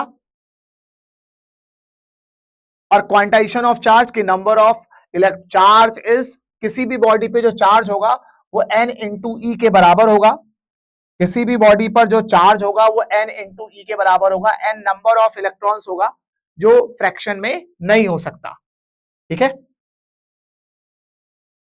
तो अब ये कूलॉम्स लॉ पे आ गया, लेकिन अभी हमारा बहुत सी चीजें और हैं जो हमें सीखनी है और ऐड करनी है। समझिए, तो यदि हम प्रॉपर्टीज ऑफ चार्जेस की बात करें, बेसिक प्रॉपर्टीज ऑफ चार्जेस जो हमें याद रखना है, समझिएगा, बेसिक प्रॉपर्टीज ऑफ चार्जेस की बात करें तो क्या क्या हमें याद रखना है, सीखो। एक बार फिर से ऐड ऑन कर देते हैं बेसिक प्रॉपर्टी। तो पहली बेसिक प्रॉपर्टी है एडिटिव नेचर, जिसपे हम लोग इतनी देर से डिस्कस कर चुके हैं। तो एडिटिव नेचर कहता है charge always added with sign. तो कभी भी नेट चार्जेस निकालना हो तो यदि जो भी साइन क्वेश्चन में दे रखा हो उस साइन के हिसाब से यूज करिएगा। ठीक है, मान लीजिए मैंने एक बॉडी ले ली, यहां पर -Q1 चार्ज है, +Q2 है और Q3 है, तो always added with sign, charge always added with sign. दूसरी प्रॉपर्टी कंजर्वेशन, ठीक है। दूसरी प्रॉपर्टी कंजर्वेशन, कि किसी भी बॉडी पर इनिशियली नेट चार्ज जो होगा वो फाइनली नेट चार्ज के बराबर होगा, total amount of charge is fixed. तीसरी प्रॉपर्टी क्वांटाइजेशन,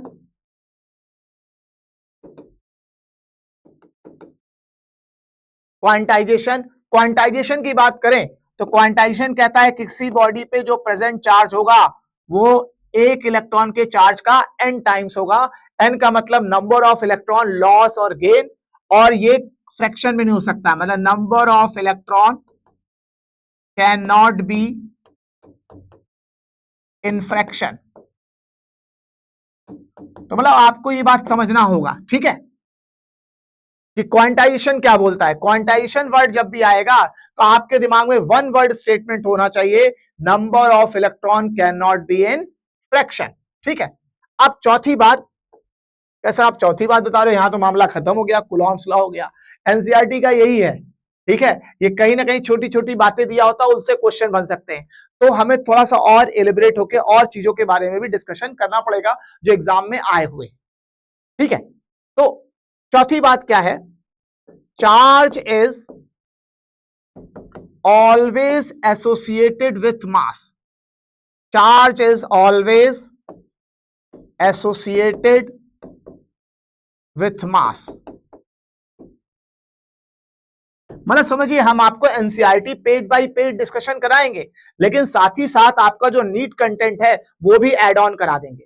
नीट से जरूरी जो कंटेंट आपको पता होना चाहिए वो भी साथ साथ लिखाते जाएंगे, एक प्रॉपर नोट्स आपका बनके तैयार हो जाएगा, जिसमें ये होगा कि उस नोट्स के सहारे जब आप पढ़ेंगे तो आपके दिमाग में परसेप्शन होगा कि मैंने ये नोट्स पढ़ लिया या ये नोट्स तैयार कर लिया, तो मेरे पास कॉम्पिटिटिव कंटेंट भी तैयार है और साथ ही साथ वो एनसीईआरटी को फॉलो अप करते हुए डिस्कस किया गया है। ठीक है, समझिए, charge is always associated with mass.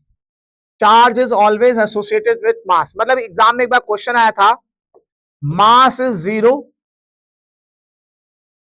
Charge is not zero, तो भैया ये नॉट पॉसिबल, ऐसा नहीं हो सकता।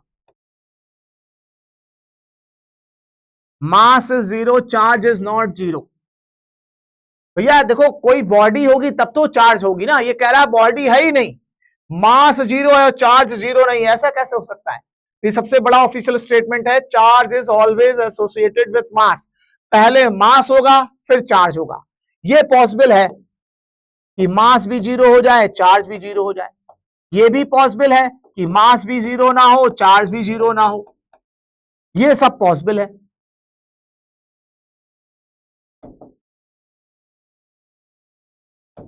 बढ़िया, तो आपको ये समझना है, charge is always associated with मास।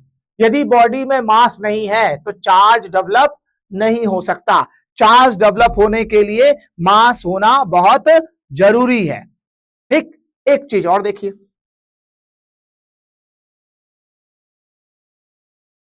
समझिएगा। ठीक, तो ये आपका हो गया, थोड़ा सा और आगे बढ़ाते हैं इसको।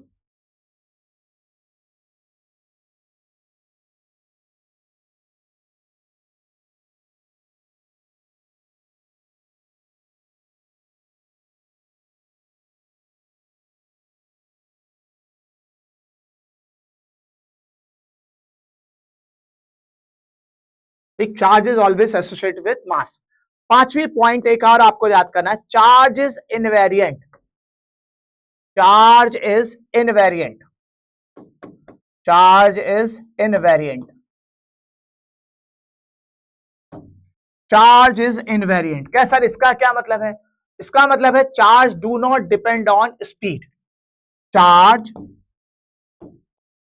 Do not depend on speed.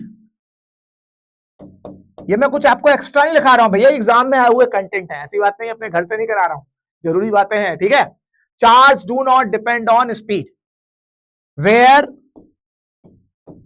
Mass depend on speed, mass depend on speed.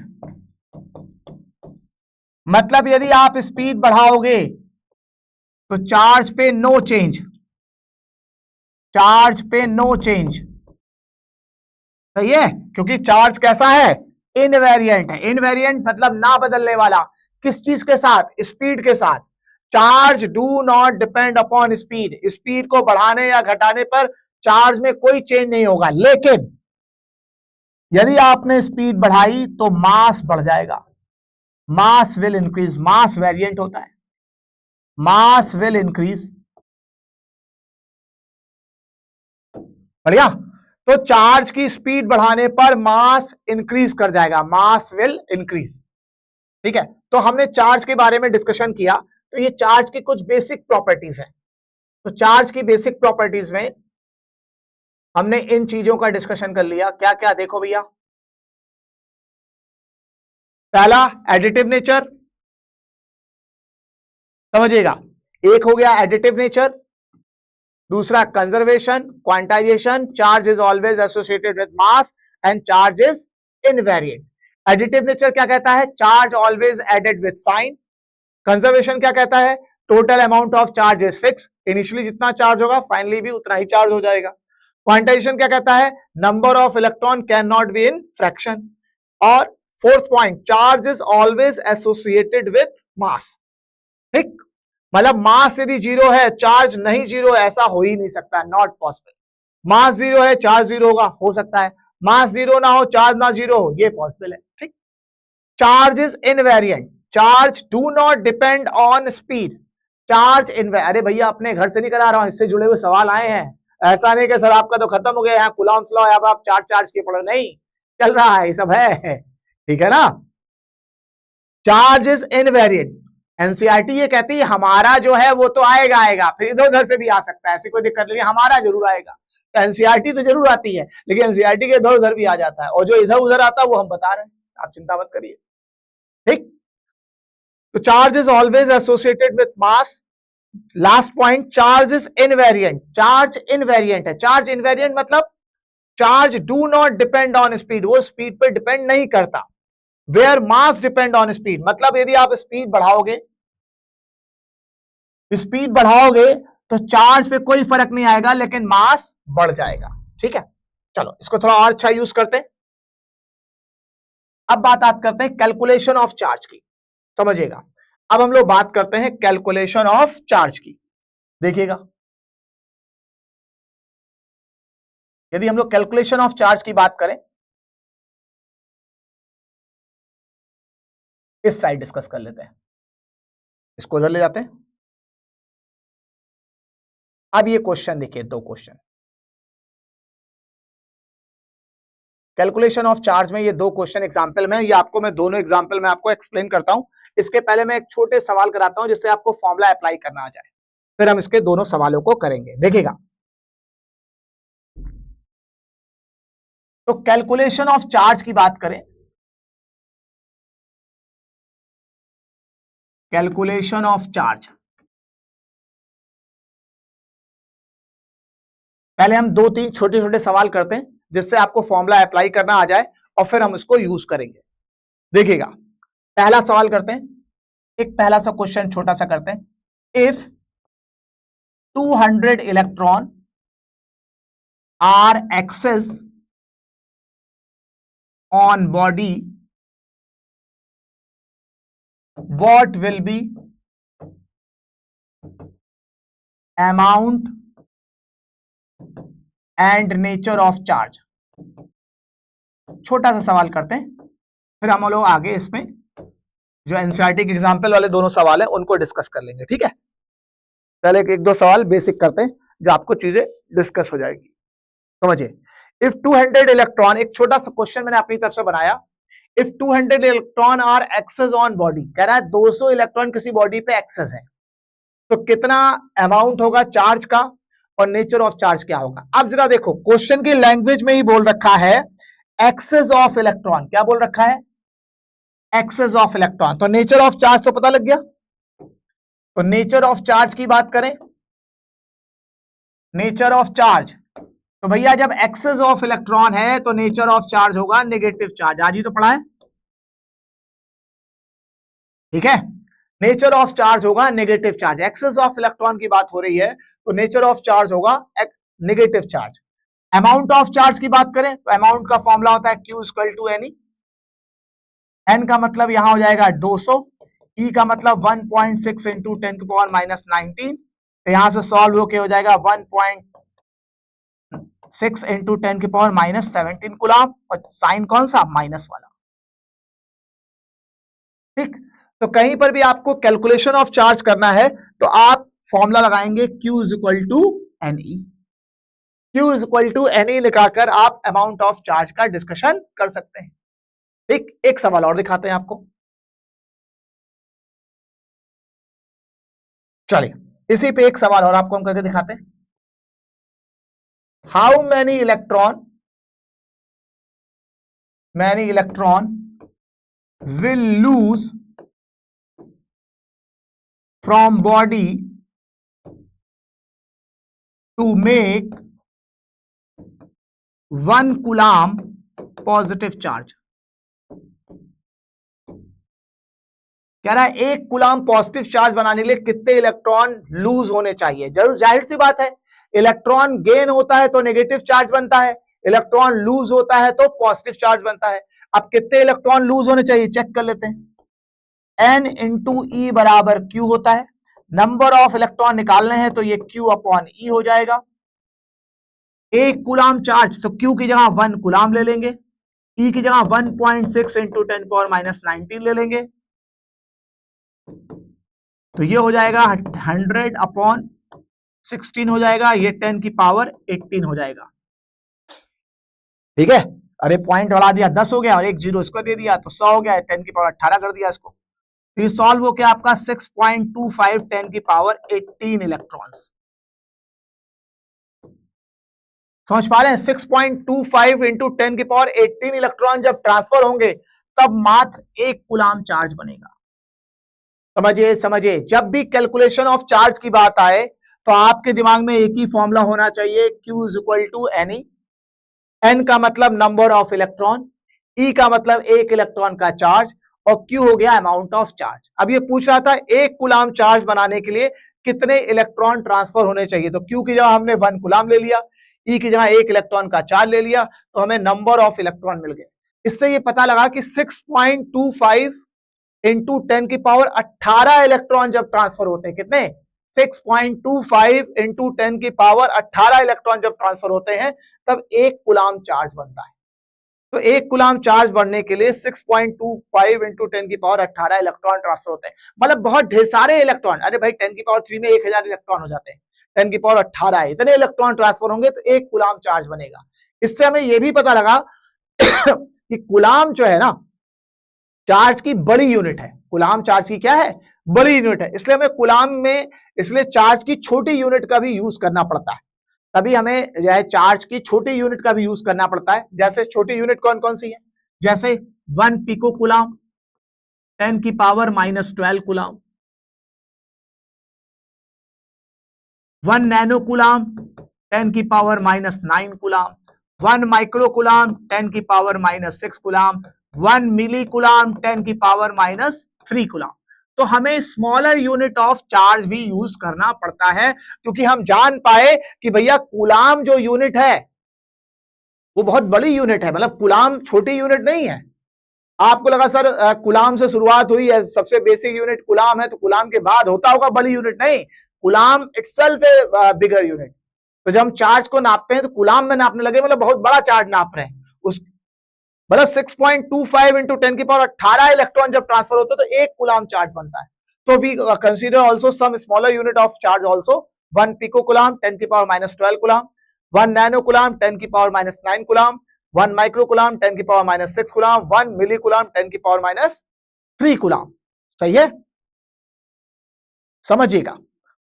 तो कुल मिला के आपको कहीं भी चार्ज कैलकुलेट करना है तो जो आप फॉर्मूला लगाएंगे वो Q इक्वल टू एन ही होता है। अब इस क्वेश्चन को आ जाते हैं जो अभी इसमें दिया हुआ है, उसको थोड़ा डिस्कस कर लेते हैं, समझिएगा। अब ये क्वेश्चन देखिए,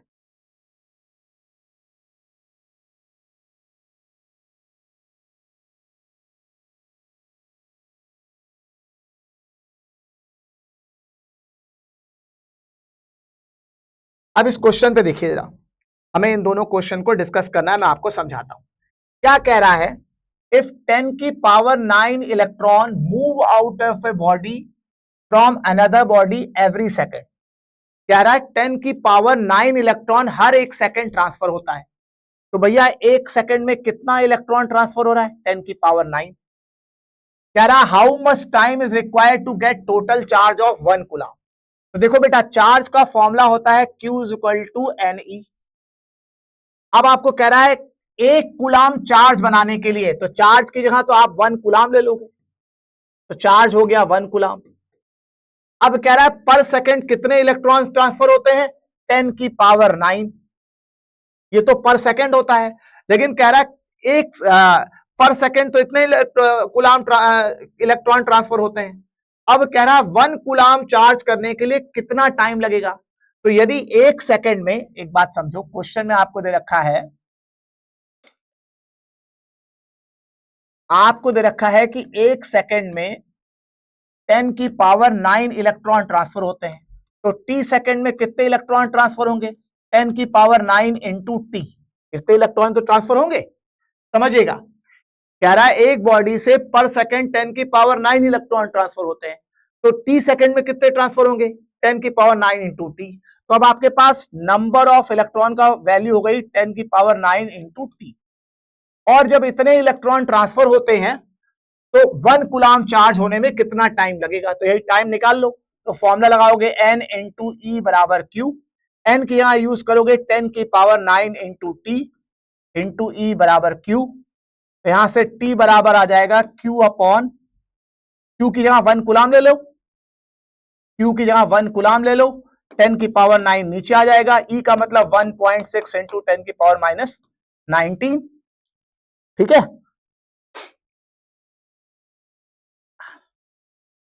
हाँ ये आपका सही है।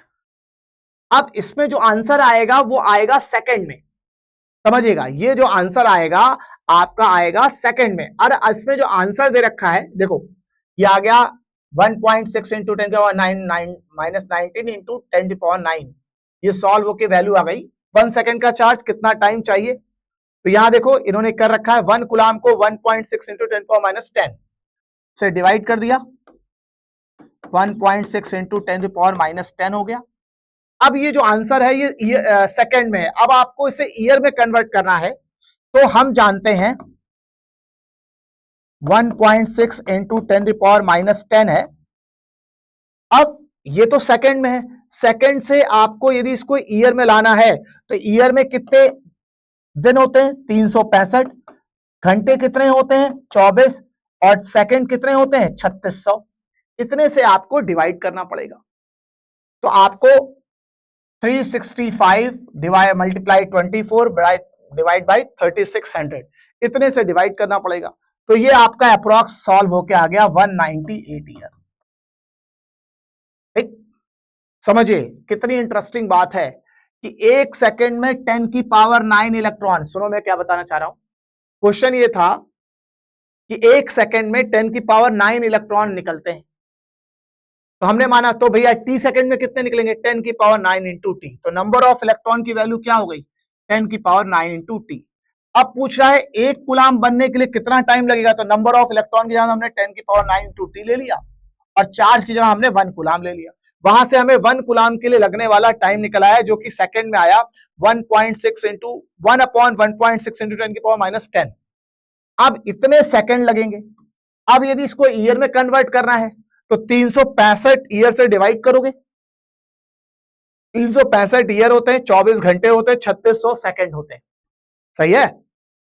तो सेकंड से ईयर में जाने के लिए आपको इतने से डिवाइड करना पड़ेगा, 365 डिवाइड बाय 24 बाय, और ये सॉल्व होके 198 ईयर आ गया। कुछ समझ पा रहे हो कि पर सेकंड 10 की पावर 9 इलेक्ट्रॉन भी ट्रांसफर हो रहे हो तो एक कूलम बनाने में 198 ईयर आ गया। मतलब 1 coulomb is a bigger unit of charge, सही है। तो 10 टू कलेक्ट द चार्ज, यही समझाना, अरे मतलब ये यही सिखाना चाहता है, यही कंसेप्ट सिखाना चाहता है। 10 to collect the charge of 1 coulomb from body from which 10 की power 9 electron move out every second, we will need approximate 200 year. 1 coulomb is therefore very large unit large unit for many practical purpose. It is, however, also important to know what is roughly the number of the electron contained in the piece of 1 cubic centimeter of the material is 2.5 into 10 की power 24 electron. 1 cubic centimetre के अंदर, 1 cubic centimetre मतलब मान लो बहुत छोटा सा एक डब्बा होगा, मतलब 1 सेंटीमीटर कुछ नहीं होता. 1 सेंटीमीटर, तो मैंने बहुत बड़ा डायग्राम बना दिया. 1 सेंटीमीटर कुछ नहीं होता. 1 सेंटीमीटर के अंदर 1 सेंटीमीटर के एक डब्बा बना लो, 1 सेंटीमीटर लंबाई चौड़ाई ऊंचाई का. उसके अंदर जो है, जो इलेक्ट्रॉन होते हैं वो 10 की पावर 24 ऑर्डर का होता है. सही है, इतने ढेर सारे इलेक्ट्रॉन होते हैं. तो कुल मिला के एक आपके दिमाग में एक रफ आइडिया लग गया कि 10 की पावर 9 इलेक्ट्रॉन पर सेकेंड भी ट्रांसफर हो रहे होंगे, तो कम से कम आपको 198 ईयर लग जाएगा एक कूलाम चार्ज बनाने में. सही है, एक कूलाम चार्ज बनाने में लग जाएगा, केवल यदि 10 की पावर 9 इलेक्ट्रॉन पर सेकेंड ट्रांसफर. यहां मान लो 10 की पावर 5 होते, तो एक सेकंड में 10 की पावर 5 हो रहे हैं, टी सेकंड में 10 की पावर 5 इंटू टी होगा, तो एन की जगह 10 की पावर 5 इंटू टी यूज कर लोगे, वहां से टाइम निकाल लोगे जितना भी चार्ज बनाना है. ठीक, एक सवाल और देख लीजिए इसका. ठीक, एक सवाल इसमें ये और ये भी दे रखा है वाटर का, इसको भी डिस्कस कर लेते हैं. ठीक, देखो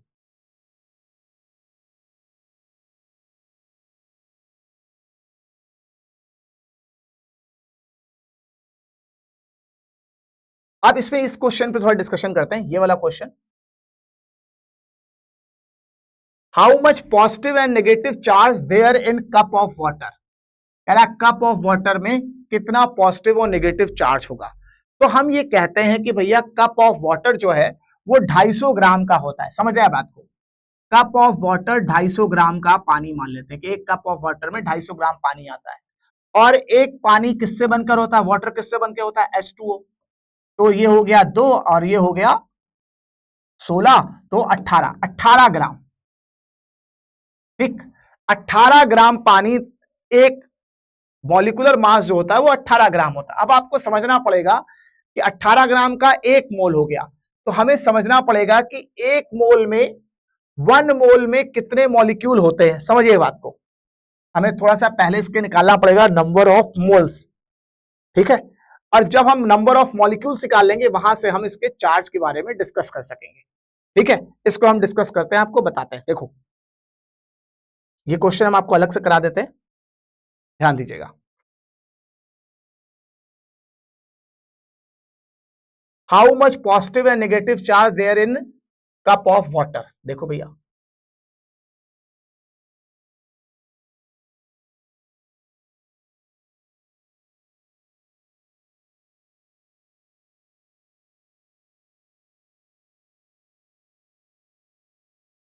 ठीक, अब इसमें एक डिस्कशन है, इसका डिस्कशन भी कर देते हैं हम लोग थोड़ा सा, तो आपका चार्ज वाला मामला आज इसमें हो जाएगा. ध्यान दीजिए, मतलब हम आपको एनसीईआरटी के पेजेस भी डिस्कस करेंगे और उसमें हम अपना कंटेंट भी लिखाएंगे आपको. तो आपका एनसीईआरटी भी देखा समझा हुआ रहेगा और नीट्स के कंटेंट भी आपके दिमाग में आ जाएंगे. अब जैसे इसमें क्वेश्चन है, how much positive and negative charge, हमें ये डिस्कस करना है. देखो भैया,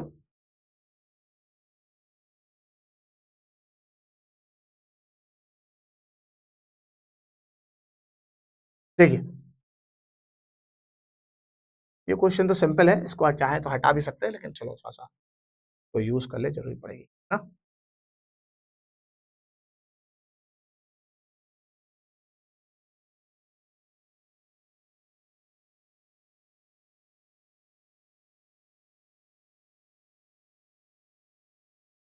देखिए ये आपको क्वेश्चन दे रखा है, इसको थोड़ा सा और डिस्कस कर लेते हैं.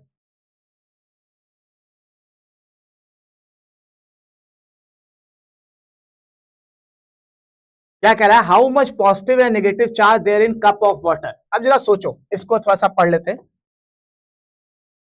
Cup of water, cup of water में यह माना जाता है कि एक कप में करीब 250 ग्राम वाटर होगा.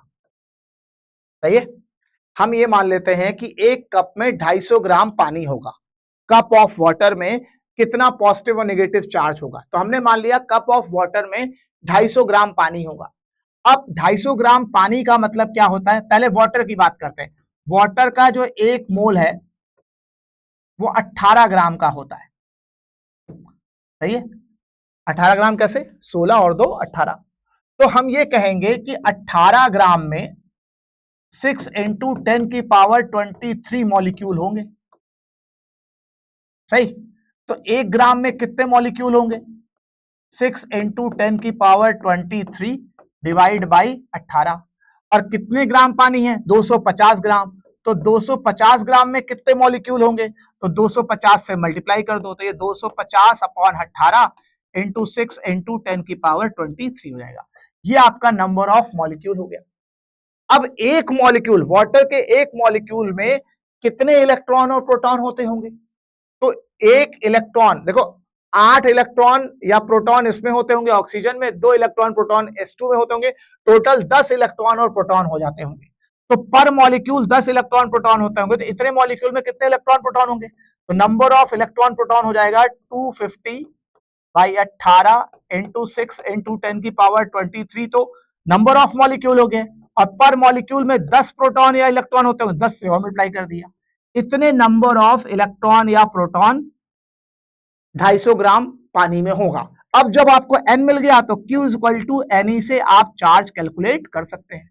यही काम इन्होंने यहां पर किया है, देखो यही काम इन्होंने यहां पर किया, इसको हम समझाते हैं आपको, देखिए।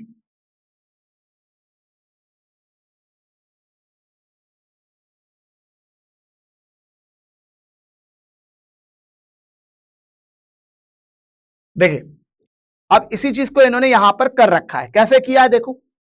पूछ रहा है how much positive and negative charge there in cup of solution, कितने पॉजिटिव और negative charge cup of solution में, कप ऑफ वाटर में होगा। तो हम ये बोलते हैं कि let us assume that mass of 1 cup of water is 250 gram. हमने बोला कि भैया 250 ग्राम पानी करीब होता होगा, और हम जानते हैं molecular mass of the water is 18 gram. Molecular mass जो होता है वो 18 ग्राम होता है, ठीक। मॉलिक्यूलर मतलब 18 ग्राम में कितने, अच्छा बताओ 18 ग्राम यदि मॉलिक्यूलर मास है तो इसका 18 ग्राम में कितने मॉलिक्यूल होते होंगे, 6 इंटू 10 की पावर 23 मॉलिक्यूल। तो फिर हम वही कहते हैं कि भैया 18 ग्राम में इतने मॉलिक्यूल होते हैं, तो 1 ग्राम में 1/18 हो जाएंगे, और 250 ग्राम में 250/18 इंटू 6 इंटू 10 की पावर 23 इतने मॉलिक्यूल हो जाएंगे। और एक मॉलिक्यूल में कितना, ईच मॉलिक्यूल में कितने इलेक्ट्रॉन हो सकते हैं, 10।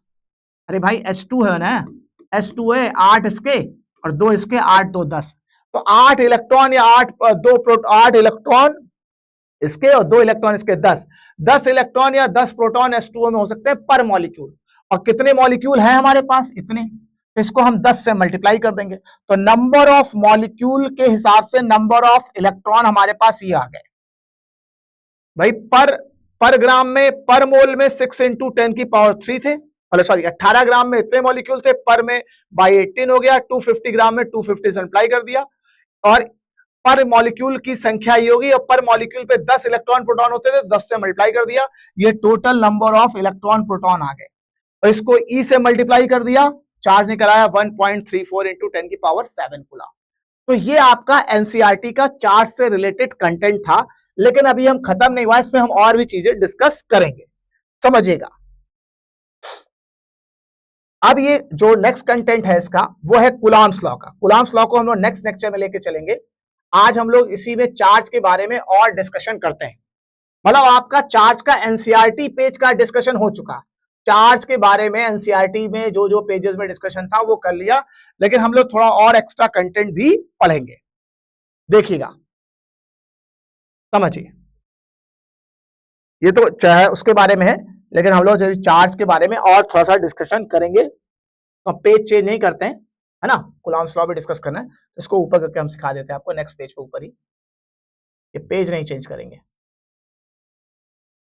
अब आगे से क्या करेंगे, उस पेज पर नीचे लिखते चले जाएंगे, है ना, और पेज नहीं चेंज करेंगे, क्योंकि जिससे आपको कंटेंट का आइडिया रहे किस कंटेंट से रिलेटेड चीजें चल रही हैं। देखिए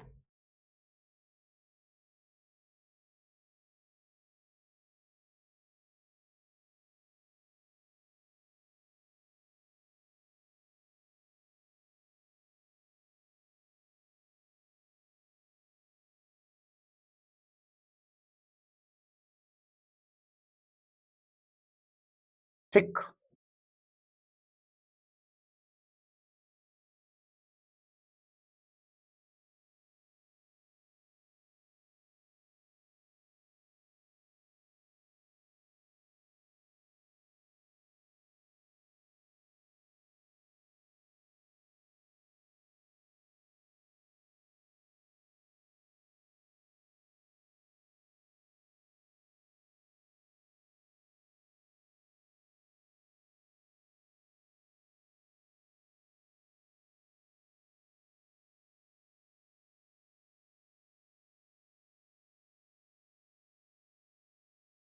ठीक। अच्छा, अब हम लोग थोड़ा सा और डिस्कस करते हैं, मेथड ऑफ चार्जिंग की बात करते हैं।